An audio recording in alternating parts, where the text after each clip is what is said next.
अस्सलाम वालेकुम दोस्तों, मैं हकीम मोहम्मद इरशाद आपकी खिदमत में पेश हूँ दोस्तों नए नुस्खे के साथ। दोस्तों आज हम आपको बताएंगे नज़ले खांसी का नुस्खा। दोस्तों अभी वो जो है मौसम ऐसे ही चल रहा है, मौसमी तौर की बीमारी है दोस्तों।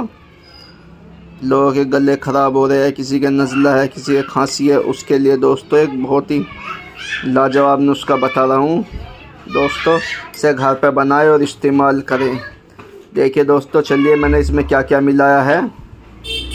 इसमें दोस्तों आपको लेनी है 10 ग्राम पीपली। इसमें आपको लेनी है बड़ी पीपल, उसे पीपली भी बोलते हैं।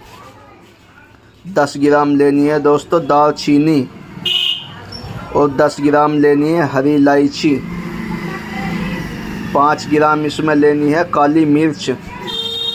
10 ग्राम लेनी है इसमें सौंठ, सूखा हुआ अदरक।